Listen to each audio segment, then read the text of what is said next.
A graça e a paz, queridos, um bom dia aos amados irmãos. Vamos dar aqui continuidade à nossa série de estudo sobre o livro de Mateus, dentro daquele compêndio de estudar os evangelhos. E nós vamos aqui hoje abordar o capítulo 11. Vamos conversar um pouco sobre esse capítulo 11, o que ele tem a nos comunicar através da palavra de Deus. E vamos tentar extrair o máximo de ensino possível. É óbvio que o nosso tempo é um tempo exíguo, é um tempo pequeno, é um tempo curto, mas dá pelo menos para a gente um preâmbulo, pelo menos ali um início de como pesquisar e trabalhar. Nós temos aqui usado alguns livros de apoio para poder montar e estruturar a nossa aula, e a nossa vontade, eu tenho certeza, não só a minha, como os demais professores também, que a nossa vontade é trazer aqui todo o livro para que você possa ter compreensão melhor sobre o material que nós temos trabalhado. Mas o tempo ele é pequeno, ele é curto e não nos permite explorar o material nessa dimensão. Mas nós procuramos aqui trazer um supra-sumo e tentar montar a aula de maneira que nós possamos compreender ou extrair aquilo que o texto pode nos ensinar. Então, queridos, no capítulo 11, nós vamos ver aqui Jesus ainda trabalhando um pouquinho a questão do ensino da palavra de Deus. Ele vai ali, bem dizer, dar um salto do capítulo 10, onde ele faz a escolha dos seus discípulos, onde ele começa a trabalhar as primeiras comissões, os primeiros trabalhos e tarefas dos seus discípulos, mas ele dá continuidade à questão do ensino, né? E ele trabalha com os seus discípulos isso daí, mas tudo é ainda de maneira bem preliminar, porque havia um caminho muito longo a ser percorrido no seu ministério, juntamente com os seus discípulos também. E Jesus, ele procura se ater, mais uma vez, à sua tarefa de ensino. Eu falei para os irmãos, na aula anterior, que no ministério de Jesus, ele teve várias etapas, várias atividades, mas a que mais se debruçou, que mais se ocupou, foi a parte do ensino. E Jesus, ele trabalha também aqui a questão do ensino. No capítulo 11, nós vamos ver, iniciando o capítulo, algo que trabalha com uma inquietação do coração de João Batista. João Batista estava nesse momento no cárcere, aprisionado, mas o seu coração ele tem uma certa inquietude. E isso traz alguns questionamentos e ele manda os seus discípulos até Jesus. Nós vamos trabalhar aqui, meus amados, da mesma forma que trabalhamos anteriormente, de maneira assim bem didática, bem paulatina e bem lenta. O nosso livro, de maneira que nós possamos ali estar trabalhando tema por tema, para podermos ali ter uma maior absorção do conhecimento que esse livro ele pode nos trazer. Então, queridos, começando aqui já no capítulo 1, no versículo 1 do capítulo 11, ele fala assim: ora, tendo acabado Jesus de dar as instruções aos seus 12 discípulos, partiu dali a ensinar e a pregar nas cidades deles. O que nós podemos entender aqui, mas como falei para os irmãos na introdução, é que Jesus, ele tendo ali acabado as suas instruções aos seus discípulos, como falei a vocês, embora sejam umas instruções um pouco profundas, ainda são preliminares. Mas Jesus, ele sai desse momento e ele começa a ensinar nas cidades vizinhas. Nós vamos ver Jesus ensinando. E essa voz, meus amados, ela não está só presente naquela comunidade, ela não está só na rua, nas cidades, nas praças, ela não está só ali. A voz de Jesus, ela chega até o cárcere. O que Jesus estava fazendo, ele é reproduzido, ele ecoa dentro do cárcere onde se encontrava João Batista. Nós sabemos que João Batista, ele foi o precursor do ministério de Jesus. É alguém que é enviado antes para poder preparar o caminho para o ministério de Jesus. Então, ou seja, Jesus, ele está ali, começando, basicamente, dando volume ao seu ministério, já fazendo obras, milagres ali, feitos no seu ministério, e isso não fica somente no ambiente da rua, isso não fica somente no ambiente da praça, isso vai até ao cárcere, e isso traz uma inquietude ao coração de João. Eu quero dividir o nosso estudo, meus amados, desse capítulo 11 em dois grandes blocos, em duas grandes esferas, que nós podemos dar talvez um título. O primeiro, ele fala acerca da dúvida como um inimigo natural da fé. Então nós podemos ver que João, que tem uma vida ali tão recheada de feitos, de maravilhas, de obras, né? Mesmo assim, isso não o eximiu, isso não o poupou de ter uma dúvida no seu coração. E um segundo bloco, mais na frente, nós vamos falar um pouquinho acerca do convite para a salvação. Então nós podemos entender esse capítulo 11 dentro desse contexto, nesses dois hemisférios, nesses dois blocos. O primeiro, falando um pouquinho acerca da dúvida como inimigo da fé, e um segundo, como sendo o convite para a salvação.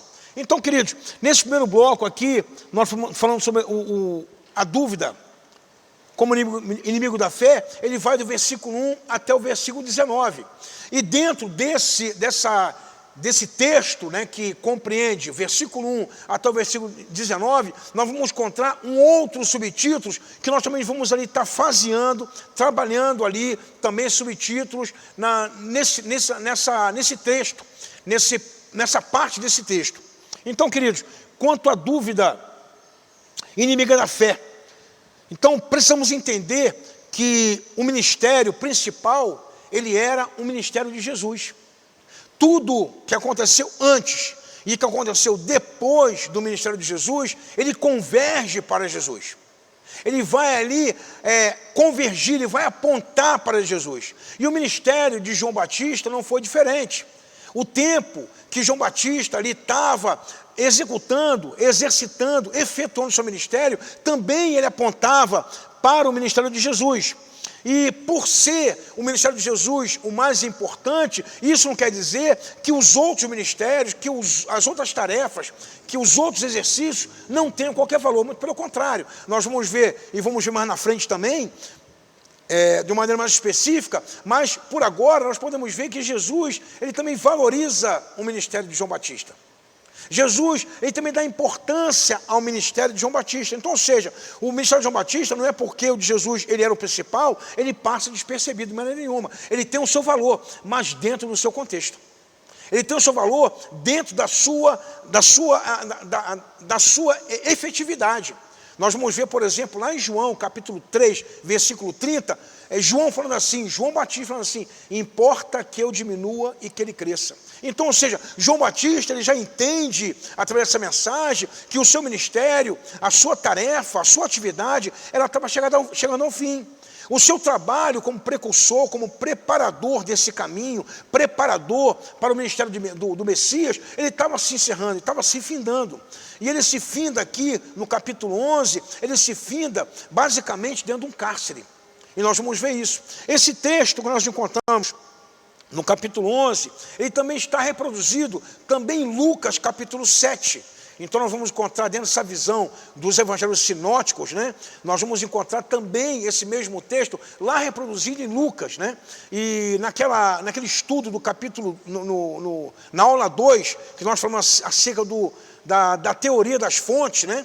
Nós temos fontes que são fontes comuns a Mateus e a Lucas. E no caso, esse texto, ele é um texto que está nessa fonte, nós chamamos de fonte Q.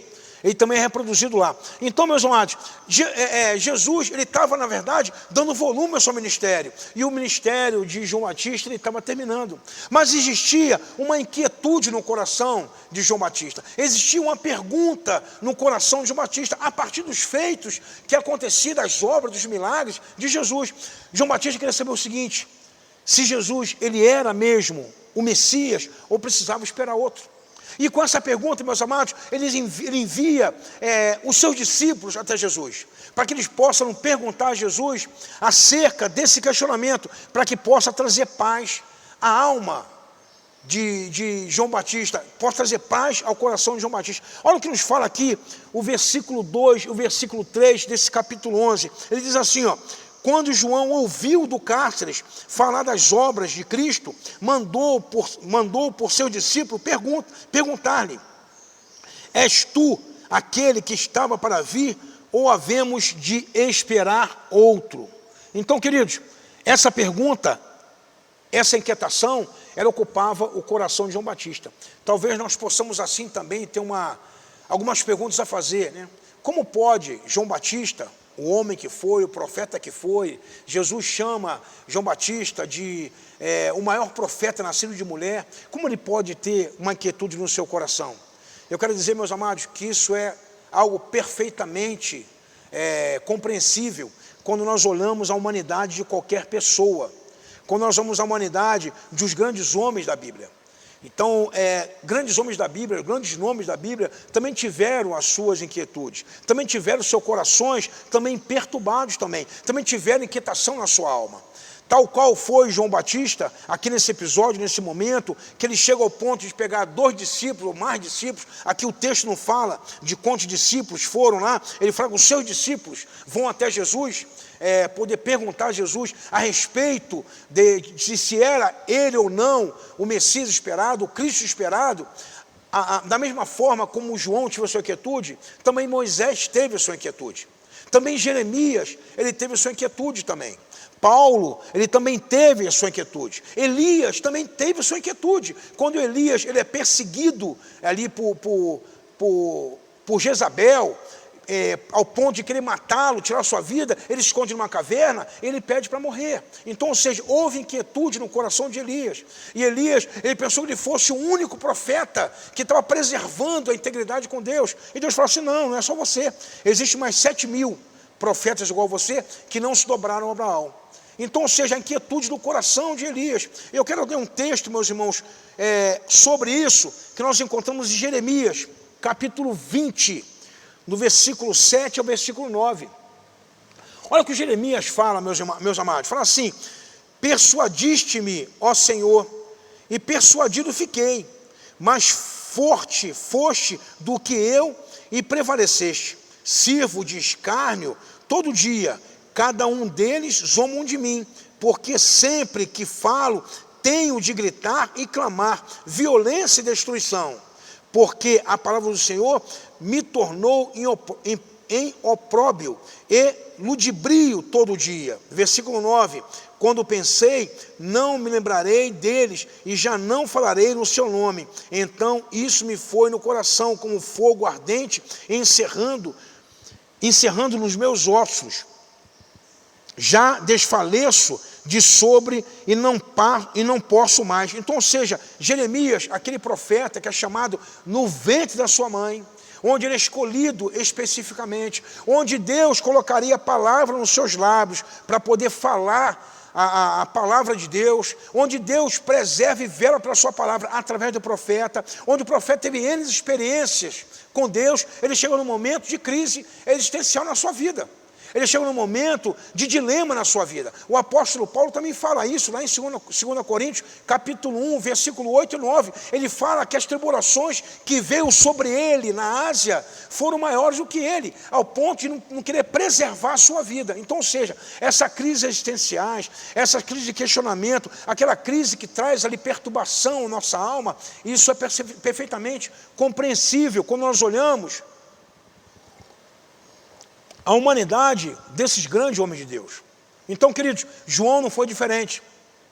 João queria trazer tranquilidade ao seu coração. Talvez sentir ali, ter o sentimento de dever cumprido. Falar assim, eu cumpri minha tarefa. O Cristo chegou. O Cristo é esse que está fazendo obras e milagres. Jesus é esse Cristo esperado. Jesus é esse Messias esperado. É aquele que vai fazer as grandes obras e anunciar o reino de Deus. Então, queridos, talvez fosse essa a questão de João, acerca de pensar, ou também talvez fosse dessa maneira, pensar assim, eu estou aqui encarcerado, e lá está o Messias, que faz proeza, faz milagre, e não faz o milagre para me soltar. Talvez fosse essa inquietude também no coração de João. A bem da verdade, queridos, o que ele queria ter como resposta é que se Jesus tratava-se ou não do Cristo e do Messias esperado.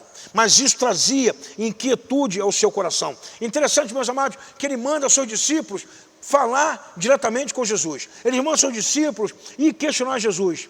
Mas, queridos, Jesus, ele não deixa João sem resposta. De maneira nenhuma. Ele procura responder não somente com relatório verbal. Ele pode dizer para aquele discípulo, olha, está sendo feito sim, eu sou o Messias, eu sou aquele que vim cumprir a promessa. Ele podia ficar no âmbito do relatório verbal, mas Jesus não fez só isso. Jesus traz aqueles homens para poder o acompanhá-lo e poder presenciar e a partir daí, não ser só uma testemunha de um relatório, de um relatório verbal, mas ser testemunha ocular do que estava acontecendo. Olha o que fala aqui, meus amados, o versículo 4 até o versículo 6, ele fala assim, e Jesus respondendo disse-lhe, ide e anunciai a João o que estás ouvindo e vendo. Então, ou seja, testemunho ocular. Não era só o que estava ouvindo a respeito do que estava acontecendo, mas também vendo o que estava acontecendo. Olha o que diz aqui, ó, no versículo 5. Os cegos veem, os coxos andam, os leprosos são purificados, os surdos ouvem, os mortos são ressuscitados, e aos pobres estão sendo pregado o evangelho. Versículo 6. E bem-aventurado é aquele que não achar em mim motivo de tropeço. Então, queridos, o que Jesus faz com aqueles discípulos de João é ter com ele um tempo para que eles possam não só ouvir, mas também passar a ver, a ser testemunho ocular do que estava acontecendo. Então, ou seja, João, ele não fica sem resposta. Talvez nós podemos pensar assim, Jesus estava em meio ao seu ministério, em meio ali ao cumprimento da promessa na sua vida, ele poderia ser indiferente, né, ao que é chamado de João, de maneira nenhuma. Jesus é indiferente a ninguém que se aproxima dele. O próprio Jesus fala, aquele que vem a mim, jamais lançarei fora. Então quer dizer, meus amados, Jesus dá importância a todas as pessoas. E não podia ser diferente com o questionamento da vida de João naquele momento. Com seus discípulos questionando a respeito do seu ministério. E Jesus o detém durante um tempo. A palavra de Deus aqui não fala quanto tempo ficou. Mas, queridos, durante esse tempo que eles ficaram acompanhando Jesus, eles não só ouviram o que estava acontecendo, mas puderam ver, puderam testemunhar que Jesus, ele estava cumprindo ali a promessa que era feita na própria palavra de Deus. É interessante, meus amados, que existe um dado científico que ele fala que a percepção nossa de sermos ali, perceber algum fato, algo que está acontecendo, ela é maior através da visão. Então, ou seja, a comunicação visual, ela é muito maior, ela nos dá a capacidade de reter a informação em cerca de 85%. Os outros 15%, eles são distribuídos nos outros sentidos que nós temos, né? A audição, o olfato, o tato, o paladar. Então, ou seja, a percepção através do sentido da visão, ela consegue captar até 85%. Então, ou seja, aquilo que nós vemos, nós registramos com mais facilidade, nós colocamos dentro do nosso subconsciente com mais facilidade do aquilo que nós ouvimos, ou aquilo que nós apalpamos. Então, ou seja, através dessa meio de comunicação, dessa percepção, é que os discípulos de João Batista, eles conseguem ver, conseguem captar aquela imagem e conseguem levar com mais realidade ao coração de João aquilo que estava acontecendo. Então, ou seja, Jesus, ele procura responder. Mas, meus amados, essa resposta, o feito de Jesus, o que Jesus está fazendo, o milagre, ele era a confirmação de uma promessa que existia acerca da vida do Messias. E existem dois textos que eu quero ler para os irmãos aqui nessa manhã, que fala acerca daquilo que Jesus realizava. O primeiro nós encontramos lá em Isaías, capítulo 29, versículo 18 e 19, que diz assim: e naquele dia os surdos ouvirão as palavras do livro, e dentre a escuridão e dentre as trevas os olhos dos cegos as verão.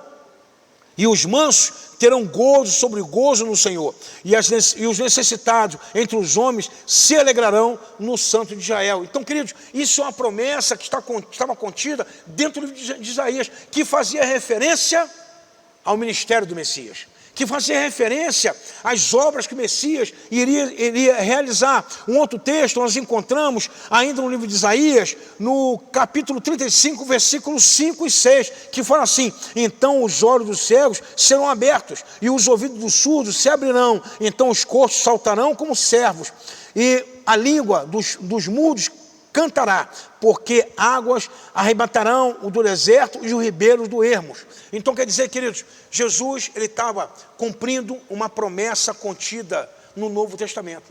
Os irmãos lembram que na aula do pastor Valdeci, a primeira aula dele, quando ele fala acerca do primeiro capítulo de Mateus, onde ele fala da organização do livro, onde Mateus está colocado propositalmente como o primeiro livro dos evangelhos, embora numa ordem cronológica, ele não está nessa posição, ele se encontra em outra posição, mas ele é colocado de maneira organizada como o primeiro livro, porque ele quer fazer uma ponte. justamente uma ponte do cumprimento da promessa. Então, ou seja, o livro de Mateus, ele vai anunciar Jesus como Messias. E aqui, nesse texto, nós vimos aqui Jesus fazendo os milagres que estavam contidos e que eram falados, relacionados ao Messias. Então, ou seja, meus amados, o que Jesus está ali é cumprindo o seu ministério. E o que ele traz é uma resposta ao questionamento, ao coração de João. Então, queridos, eu quero aprender aqui, nesses primeiros versículos que nós lemos, que os nossos questionamentos, quando nós chegamos ao Senhor com questionamentos, o Senhor, ele vai saciar o nosso coração. O Senhor vai acalmar o nosso coração. E o que Jesus fez aqui, meus amados, é justamente isso, procurar trazer calma, procurar saciar, procurar aquietar o coração de João Batista. Então, meus amados, nós podemos aprender isso também com esse texto. Podemos aprender que os nossos questionamentos, as nossas perguntas, elas são respondidas no Senhor. Queridos, andando um pouquinho mais à frente, nós vamos ver Jesus, ele falando a respeito de João Batista. Ele podia dar, por exemplo, naquele momento, como encerrado a questão, o assunto João Batista. Ele podia como encerrado, muito pelo contrário. Ele procura enaltecer, ele procura valorizar a pessoa de João Batista. Ele procura falar acerca de quem foi João Batista. Ele está falando ali, meus amados, em algumas cidades, o texto vai falar aqui de algumas cidades, ele vai falar de Corazim, ele vai falar de Betsaida, ele vai falar de Cafarnaum, era o local onde Jesus andava, eram cidades ali portuárias, cidades próximas ali ao Mar da Galileia, então eram cidades privilegiadas. Então, cidades que tinham ali o privilégio de serem cidade de grande comércio, de grande fluxo de pessoas, cidade portuária, onde tinham dinheiro, onde tinha prosperidade.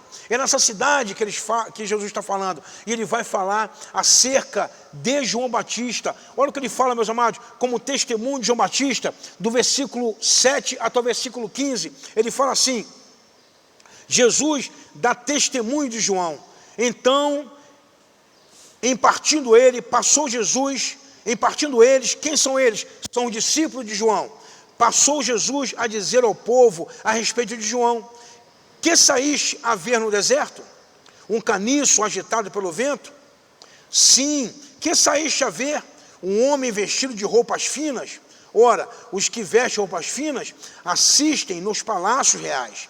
Mas para que saíste? Para ver um profeta? Sim, e eu vos digo, e muito mais que profeta, este é de quem está escrito: eis aí eu envio diante da tua face o meu mensageiro, o qual preparará o teu caminho diante de ti. Versículo 11, em verdade vos digo, entre os nascidos de mulher, ninguém apareceu maior do que João Batista, mas o menor no reino dos céus é maior do que ele. Desde o dia de João Batista até agora, o reino dos céus é tomado por esforço, e os que esforçam se apoderam dele, porque todos os profetas que se esforçaram se apoderaram dele, porque todos os profetas da lei e a lei profetizam até João, e se o quereis reconhecer, ele mesmo é Elias que estava para vir. Quem tem ouvido para ouvir, que ouça. Então, queridos, ele fala aqui, ele procura discorrer, ele procura apontar quais são as qualificações de João Batista. Ele começa a perguntar ao povo quem o povo procurava quando ia para o deserto. E justamente ele encontra ali um homem simples, um homem, como diz a palavra, vestido de roupas simples, de pele de carneiro, que se alimentava com mel silvestre e também se alimentava com gafanhoto. A culinária, né? Nós vemos hoje na televisão ali muitos programas que falam ali, Masterchef, né? Que são ali cozinhas requintadas, pratos requintados, em que os candidatos são colocados a provas, e existe ali uma bancada que estão avaliando aquela comida que é feita. João Batista não tinha esse tipo de culinária, o seu banquete não era dessa maneira, muito pelo contrário, era alimento simples. Mas, meus amados, o que João Batista se prendia era de falar a verdade. O que João Batista se prendia é de profetizar, era de anunciar a palavra. E, meus irmãos, a palavra de João Batista era uma palavra contundente. Era a palavra ali que, de certa forma, provocava ira no coração dos seus ouvintes. E ele falava de maneira contundente, principalmente para os religiosos e para as autoridades. O que levou João Batista até o cárcere, nós sabemos muito bem, é quando ele se levanta contra o pecado dentro do palácio, onde o rei Herodes Antipas, ele se junta com a sua cunhada, a esposa do seu irmão Felipe, e ele traz essa mulher em forma de adultério para dentro do seu palácio. E a denúncia de João, e diz o texto que Herodes tinha medo de João, do que João falava, que ele falava a verdade. Então, ou seja, a denúncia de João levou João até o cárcere. Mas, meus irmãos, essa possibilidade, essa iminência da morte, essa iminência de ser cerceado no cárcere, de ser preso, não, de maneira nenhuma, não impediu que João pregasse a palavra. Não impediu que João anunciasse aquilo que tinha a anunciar. E, meus irmãos, muitas vezes, ele vai dizer ali para os fariseus, raça de víboras. Quem vos ensinou a fugir da ira vindoura? Meus irmãos, é palavra assim, dura para ser ouvida por uma autoridade religiosa.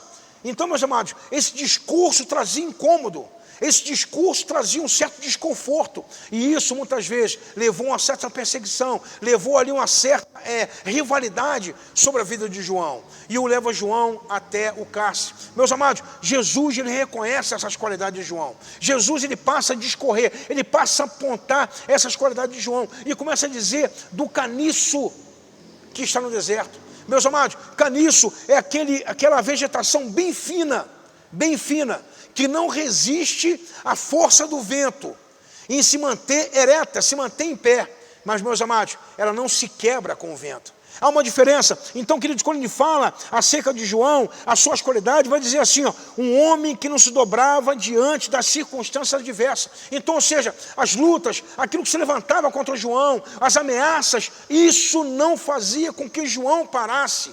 Não fazia com que João se calasse, muito pelo contrário, ele podia até sofrer uma certa uma certa advertência, ele podia sofrer até uma certa ação contra ele, mas isso não parava a João Batista. Então, ou seja, Jesus, quando ele fala acerca do caniço, ele fala acerca dessa vegetação, e ele assemelha João a essa vegetação, aquela que sofre até a força da adversidade, mas não se quebra, não se dobra, ele não para.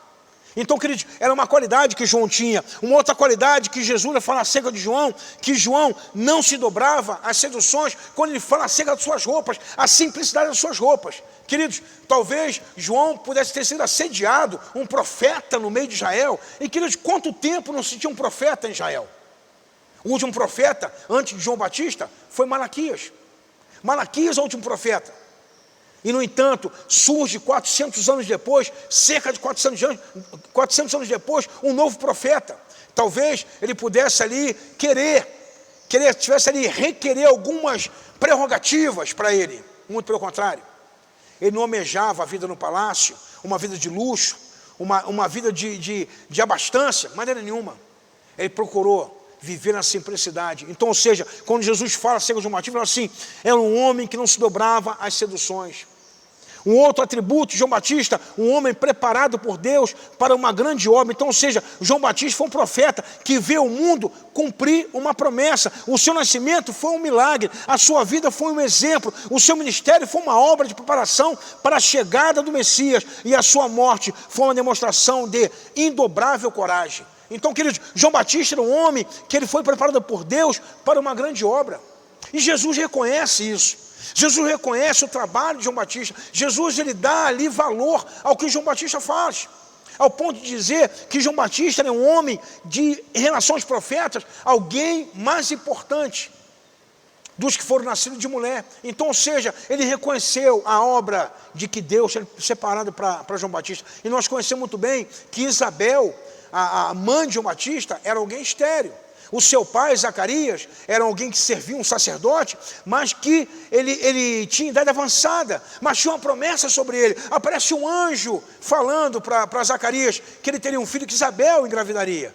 E Zacarias duvida. Nós conhecemos muito bem o texto, né? E por um tempo Zacarias fica em silêncio, até que nasce João, ele profere qual seria o nome de João Batista. Mas, meus amados, ele nasceu dentro desse contexto, dentro dessa promessa que nasce João Batista, e Jesus reconhece isso. Um outro feito, queridos, que Jesus atribui a João Batista, um homem enaltecido pelo Filho de Deus. Então, João Batista era um grande homem entre os grandes homens da antiga dispensação, João Batista foi o maior nascido de mulher. Interessante, meus amados, que embora existisse vários profetas, João Batista foi aquele que batizou a Jesus.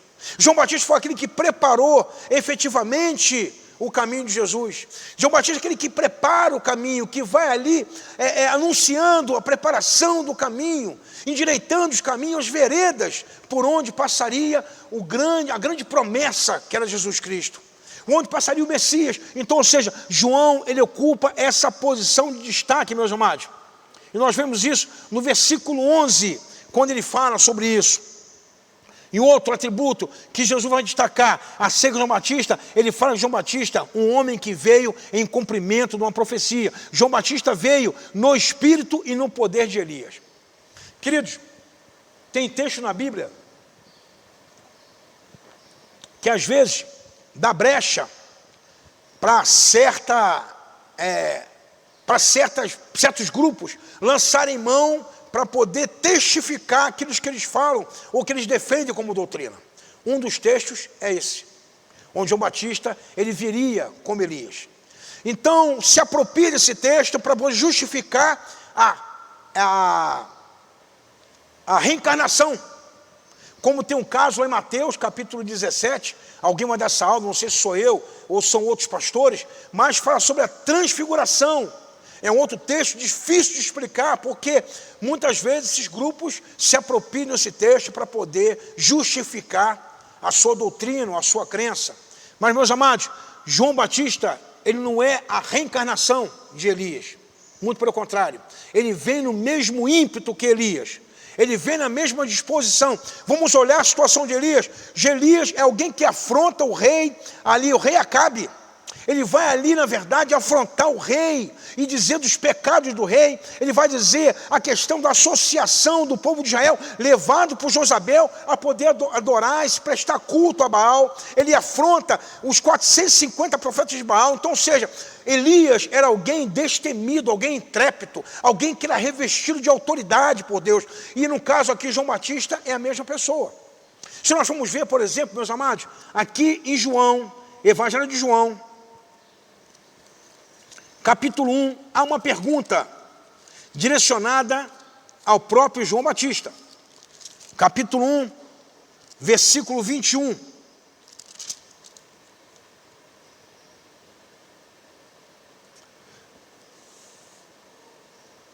Versículo 21 fala assim, então quem? Os fariseus. Então lhe perguntaram, quem és, pois? És tu Elias? Ele disse, não sou. És tu o profeta? Respondeu, não. Versículo 22, declara-vos que és, para que devemos resposta àquilo que nos enviaram, que dizem a respeito de ti mesmo. Então lhe respondeu, eu sou a voz que clama no deserto, endireitai o caminho do Senhor, como disse o profeta Isaías. Então, queridos, é João Batista respondendo acerca dele mesmo. Então, meus amados, ninguém pode fazer melhor por nós do que nós mesmos, já dizia o ditado popular. Então, ou seja, quando João Batista ele é interrogado acerca de quem ele era, porque havia ali um certo burbúrio, existia ali uma certa possibilidade, um entendimento de que João Batista seria a reencarnação de Elias, João Batista aqui, ele vai desmistificar essa possibilidade, ele vai desconstruir essa possibilidade, e ele vai dizer para que ele veio, quem ele é.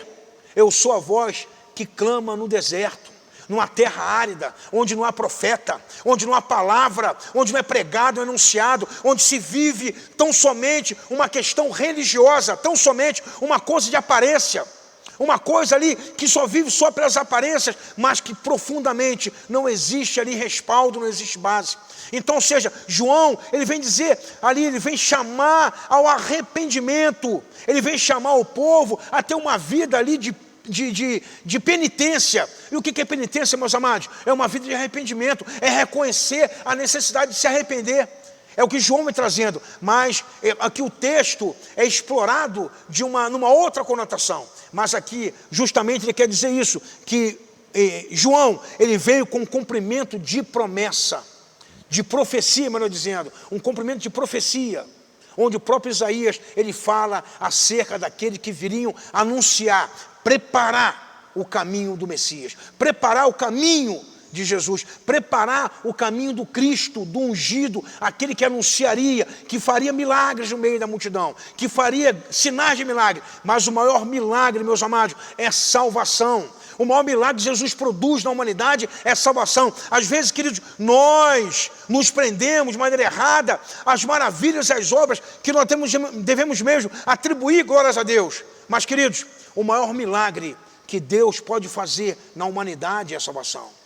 E Jesus, ele cura, ele dá vista ao cego, ele faz o coxo andar, ele faz o surdo ouvir, mas principalmente ele prega o evangelho da salvação, ele prega a palavra de salvação. É o maior anúncio, meus amados. E João aqui, ele é o precursor de toda essa tarefa, de todo esse trabalho. Um último texto que eu quero trabalhar com os irmãos nesse primeiro bloco, onde fala sobre a dúvida, que ela, na verdade, ela desafia a fé, é a rejeição aos enviados. Nós vemos aqui no versículo 16 até o versículo 19 do livro de Mateus, que nos diz assim, no capítulo 11 ainda, fala assim, meus amados: mas a quem hei de comparar essa geração?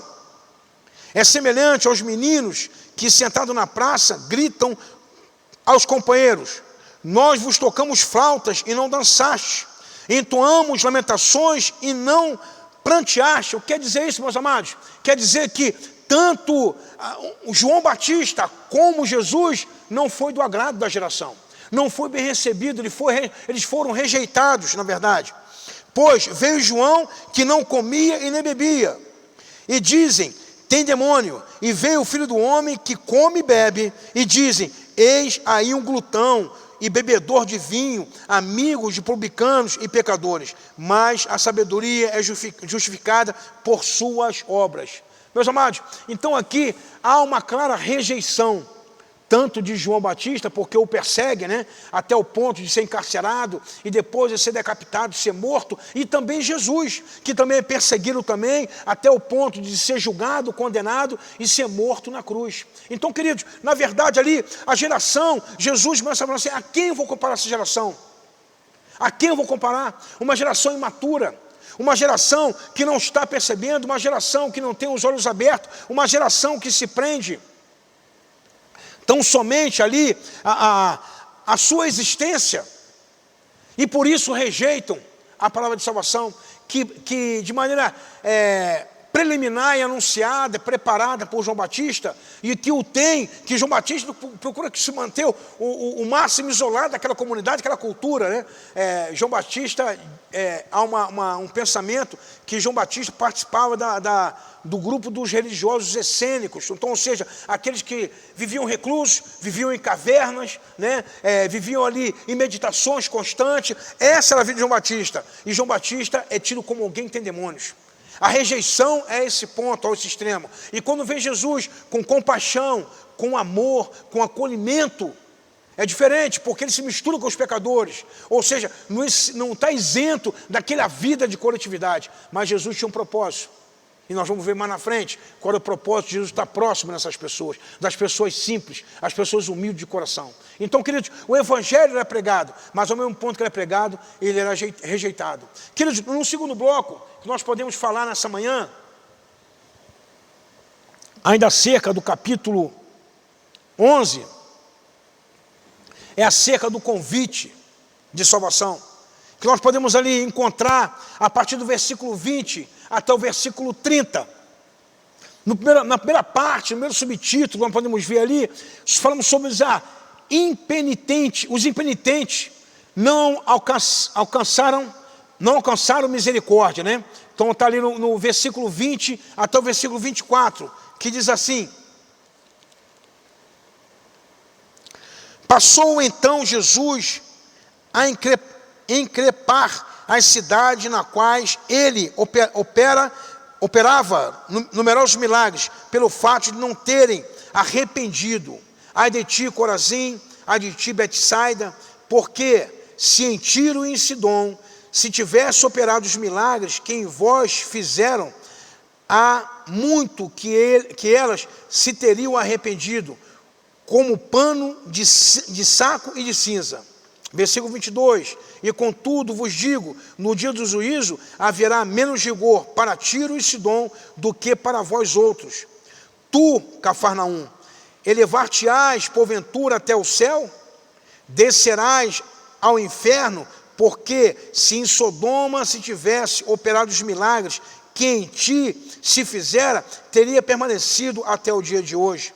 Digo-vos, porém, que menos rigor haverá no dia de juízo para com a terra de Sodoma do que para contigo. Então, meus amados, Jesus já fala aqui uma comparação de cidades que não tiveram a mesma oportunidade de que Corazim e Betsaida, de cidades que não tiveram a mesma oportunidade de Cafarnaum, que rejeitaram a oportunidade de serem salvos. Então, ou seja, foram os impenitentes, aqueles que não se arrependeram, ouviram, mas não se arrependeram, escolheram viver na sua falsa autossuficiência. Então, queridos, o que encontrou ali foram cidades que não se dobraram ao discurso, à palavra do Evangelho. Foram cidades, meus amados, que apesar de ouvirem a palavra de Deus, estavam muito ocupadas com os seus afazeres, com a sua rotina secular, que não deram tempo para ouvir a palavra de Deus, embora os milagres, os feitos, as obras, o Evangelho pregado ali dentro, mesmo assim, não deram ouvido à palavra de Deus. Tiveram o seu coração ali cauterizado, os seus ouvidos tapados, para que não pudessem ver os sinais, as maravilhas. E Jesus, ele vai muito além. Ele fala de cidades que não ouviram a mesma mensagem, mas se tivesse ouvido parte dessa mensagem, teriam se arrependido. Então, ou seja, queridos, a salvação, ela estava posta. A salvação estava oferecida. O convite de salvação, ele era universal. O convite era universal, não a salvação era universal. Quero separar muito bem isso, para não ter a ideia da teologia liberal. A teologia liberal, ela fala da universalidade. O que é isso? Todos no final serão salvos. Não é isso que a palavra de Deus fala. Ela não fala sobre isso. Ela não fala dessa universalidade, mas ela fala da salvação universal. Ela fala que Jesus, ele, por seu amor, ele foi entregue pelo mundo inteiro, mas para aqueles tão somente que creram nele serão salvos. Essa é a diferença. Então, ou seja, a salvação, ela era algo universal, mas não foi aceita por todos. Nem todos ali quiseram a salvação. Eu quero olhar para a realidade contemporânea hoje. Eu quero olhar para a realidade da história da igreja, do anúncio, da pregação do evangelho, do querigma que nós falamos. Querigma é pregar. O querigma é uma palavra grega, na verdade, que quer dizer proclamar, anunciar, falar. Então, ou seja, o querigma pregado ao longo da história da humanidade e que é rejeitado, que é desprezado. E o nosso tempo não é diferente, meus amados. Ainda o evangelho é anunciado e pessoas, grupos, cidades, multidões não têm aceito essa palavra em seus corações. Há o convite sendo feito, há o convite sendo ali oferecido. Jesus tem sido anunciado como a salvação para o mundo. E muitas pessoas estão presas aos seus afazeres, às suas rotinas, às suas casas, às suas prioridades. E Jesus não tem ocupado uma prioridade. Jesus não tem ocupado o número 1 dessa relação. Muitas vezes, queridos, nós estamos tão apegados a certas coisas no mundo e que não nos dá a oportunidade de ouvir o Evangelho, de ouvir a palavra, de ouvir o convite, de ver as maravilhas, os milagres que têm sido feitos na nossa frente, de maneira tão clara. Queridos, Jesus tem curado. Jesus ainda tem salvado. Jesus ainda tem feito milagres. Mas as pessoas, muitas vezes, não estão ocupadas com seus afazeres e não conseguem, tal qual foram essa cidade no tempo de Jesus. Existe no nosso tempo alguns remanescentes dessa cidade que trazem no seu DNA ainda a mesma visão, o mesmo comportamento, a mesma conduta daqueles habitantes de Corazim, de Betsaida ou de Cafarnaum, que estão ocupados, muitas vezes, em ganhar dinheiro. Queridos, alguém já falou em algum lugar que tem pessoas que são tão pobres, que só têm dinheiro. O dinheiro, para o reino de Deus, não é sinônimo de riqueza. Muito pelo contrário. Quando Jesus fala em Mateus capítulo 6, ele fala acerca de acúmulo de riqueza, ele fala que o único local que não serve guardar a riqueza é na terra. Porque aqui as ferrugens comem, as traças corroem e os ladrões roubam. Mas o local de guardar nossa riqueza é no céu, aonde não há essa corrosão, não há ali essa subtração de valores, muito pelo contrário, ali é o local de guardar riqueza. Então, queridos, havia homens ali impiedosos, homens ali impenitentes, na verdade, que não tinham seu coração, arrependimento do seu coração, dos seus pecados, não tinham coração aquebrantado, coração contrito na presença de Deus. Ainda, meus amados, nesse bloco de convite de salvação, nós vemos aqui no versículo 27, no versículo 25 até o versículo 27, que nos fala assim: Jesus, o Salvador dos humildes, porque naquele tempo, exclamou Jesus, graças te dou ao Pai, Senhor dos céus e da terra, porque ocultaste essas coisas aos sábios e instruídos, e a revelaste aos pequeninos. Sim, ó Pai, porque assim foi do teu agrado. Tudo me foi entregue por meu Pai. Ninguém conhece o Filho, senão o Pai, e ninguém conhece o Pai, senão o Filho, aquele a quem o Filho o quiser revelar. Então, queridos, Jesus vai falar aqui da simplicidade do coração, que abre uma porta para a entrada da graça. Então, queridos, somente coração simples, somente coração humilde, e isso não está preso a pessoa ser em determinada camada social ou não está preso a isso. Não está preso ali a status social, de maneira nenhuma. Ele está preso ali a simplicidade, a humildade, a uma questão de postura, de conduta, a reconhecer quem Jesus é. Essa é a grande diferença. E Jesus, quando fala aqui, os simples e humildes, ele não está falando aqui as pessoas que são somente pobres, estão somente financeiramente falando, mas aqueles que são pobres ali, pobre de espírito, aquele que precisa da redenção, que reconhece a sua condição de miserável, que reconhece a necessidade de alcançar a salvação tão somente através de Jesus. Então, querido, Jesus vai dizer aqui que somente Ele conheceu o Pai. Então, somente Ele pode apresentar o Pai. E somente o Pai o conheceu. E o Pai o deu autoridade para que pudesse apresentar o reino de Deus àqueles que estão ouvindo. Então, Jesus vai falar sobre isso. Jesus vai falar a respeito da revelação do Pai aos pequenos e humildes de coração. Não que não tenha sido revelado a outros grupos, mas os corações deles fecharam, queridos. A autossuficiência, o orgulho, a soberba fez com que ele não conseguisse enxergar a Jesus.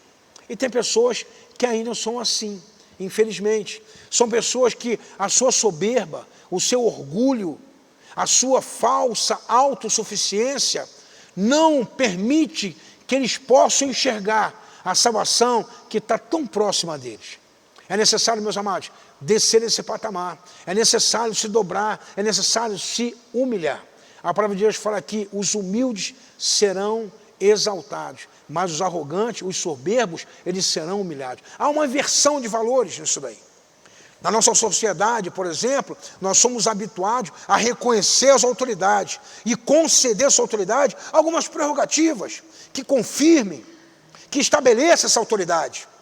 Nós usamos assim num jargão um pouco popular, colocamos tapetes vermelhos diante dela, ou seja, conferimos a ela ali certas prerrogativas, mas diante do Rei dos Reis não existe qualquer outra autoridade que não o próprio Deus. A necessidade de reconhecer que Deus, Ele é maior de toda e qualquer autoridade estabelecida no céu, estabelecida na terra e estabelecida debaixo da terra. Jesus, quando ele fala lá em Mateus capítulo 28, nós vamos chegar lá um dia, ele fala assim, foi-me dado todo o poder, foi-me dado toda a autoridade. Então, queridos, não existe autoridade que possa sobrepor a autoridade de Jesus. E Jesus fala aqui, meus amados, que a salvação, ela veio em particular, principalmente, àqueles que são humildes, aqueles que são simples diante do Evangelho. E isso, meus amados, essa postura, ela vai abrir uma porta para que a graça possa entrar. E por fim, queridos, nós temos aqui o convite irrecusável, a partir do versículo 28 até o versículo 30, que nos diz assim, meus amados: vinde a mim todos os que estáis cansados e sobrecarregados. Talvez na sua versão esteja assim, oprimidos, e eu vos aliviarei. Tomai sobre vós o meu jugo e aprendei de mim, porque sou manso e humilde de coração, e acharei descanso para a vossa alma. Versículo 30, porque o meu jugo é suave e o meu fardo é leve. Queridos, é o convite irrecusável. É o convite, queridos, a qual nós não podemos recusar. Jesus faz um convite usando o verbo no imperativo. E o imperativo, meus amados, ele tem ali um peso de ordem. Um peso de ordem. Mas existe, queridos, aqueles que são insubordinados. Quem é insubordinado? É aquele que não quer submeter a ordem. E o convite de Jesus aqui é: vinde a mim. Então, queridos, não existe outro local. Quando Jesus fala ali em João capítulo 14, ele fala que ele é o único caminho. Ele fala que ele é a única verdade, que ele é a única vida. Não existe outra possibilidade. Então, ou seja, ele se apresenta como aquele que vai aliviar o fardo, aquele que vai trazer uma mão leve com a sua justiça. Então, queridos, o que Jesus ele apresenta ali é um convite irrecusável. Ele chama aqueles que precisam de alívio das suas cargas. Ele chama aqueles que precisam, meus amados, de tirar ali o desconforto da sua carga. Queridos, e essa carga não é a carga peso físico, propriamente dito, mas é uma carga de tribulação. É uma carga de alma ali atribulada, de coração muitas vezes dilacerado, de vida caminhando cansada. É uma carga, meus amados, de lutas constantes nas nossas vidas. Então o que Jesus faz? Vem até mim, se aproxima de mim, porque eu tenho algo a ensinar a você. Eu tenho que trazer ao seu coração o ensino. E o convite de Jesus, meus irmãos, é baseado na necessidade humana. E qual a nossa necessidade? É uma necessidade, meus irmãos, onde nós atravessamos turbulência e dificuldade. E Jesus lhe fala aqui, meus amados, no versículo 29, tomai sobre vós o meu jugo e aprendei de mim, porque sou manso e humilde de coração, e acharei descanso para as vossas almas. Então, queridos, Jesus não está só disposto que nós possamos nos dirigir a Ele para poder aliviar as nossas cargas, para poder aliviar ali, trazer alívio às nossas cargas, ao nosso cansaço. Muito pelo contrário, Ele fala assim, que próximo dEle é local de ensino. Interessante, meus amados, quando eu vejo a palavra de ensino contida aqui nas Escrituras, eu não posso entendê-la tão somente como um local de somente aprendizado. Muito pelo contrário.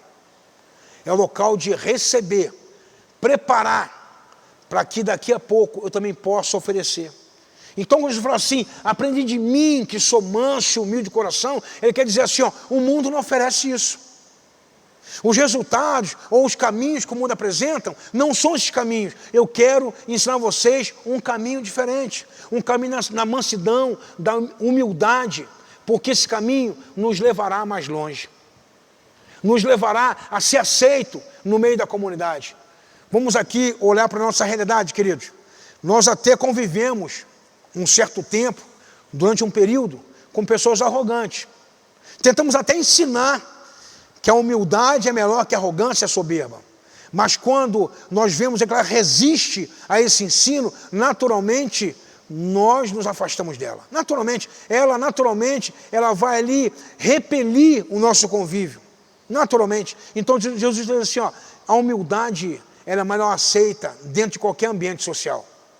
A mansidão, ela é aceita de maneira mais simples, aceita de maneira mais contínua dentro de qualquer sociedade. Imagina as pessoas que não são mansas, que tudo parte para a violência, para vias de fatos. Essas pessoas são evitadas. Na nossa infância, a nossa mãe já recomenda, olha, não anda com fulano não anda com ciclano. Então essa recomendação, ela já vem em família.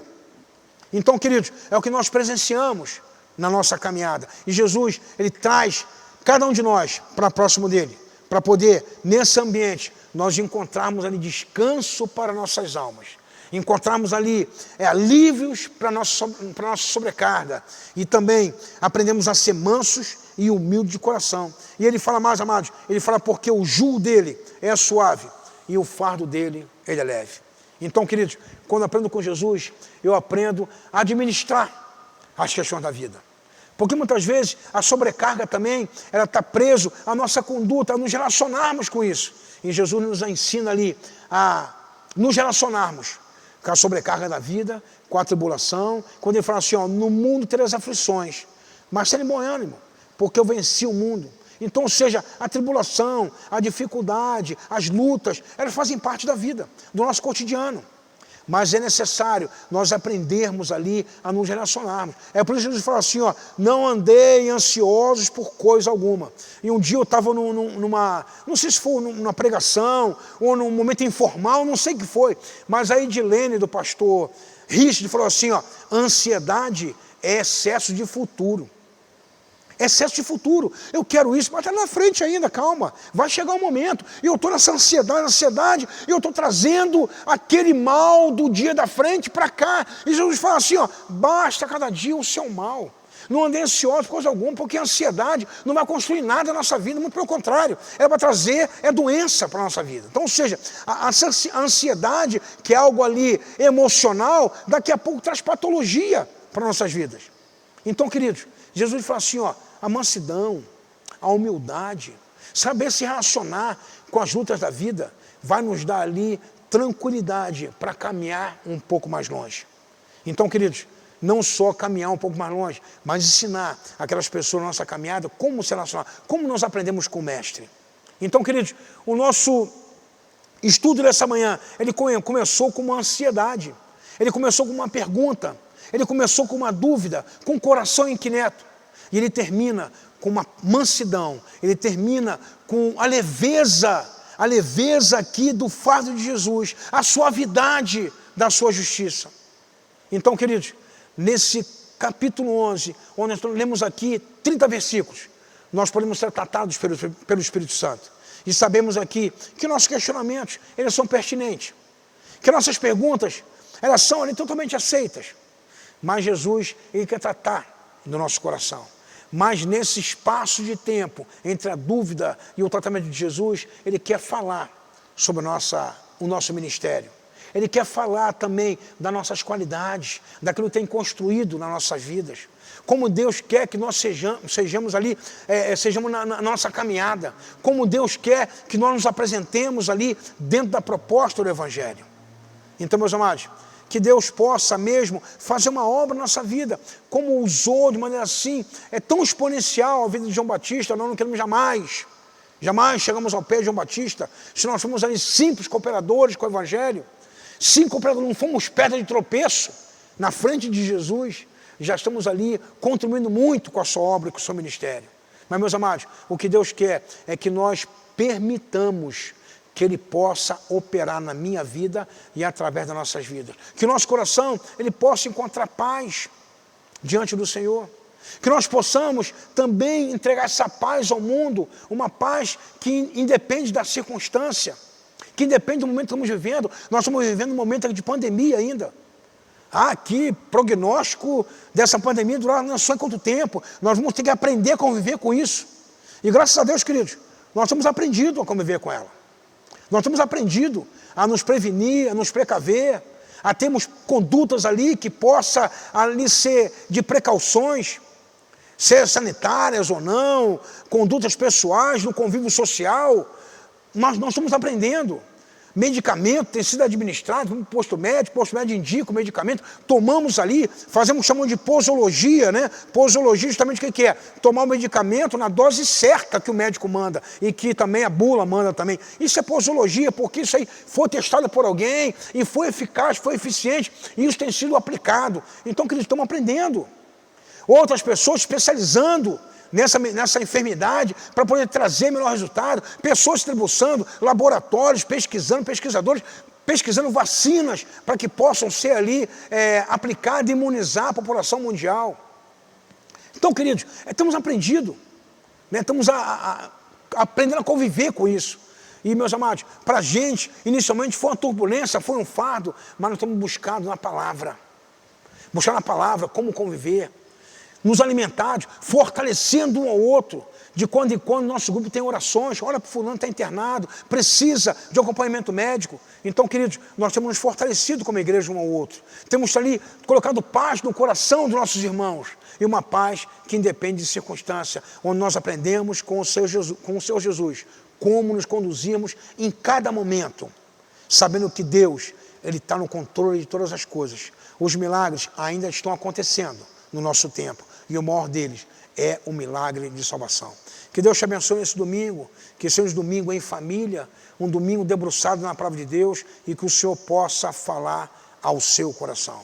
Muito obrigado pela tua companhia, que Deus te abençoe, e espero que tenha dado o nosso like lá no nosso texto, lá no na nossa página, e também que você possa ter acesso ao nosso material que está na descrição do vídeo. Deus te abençoe.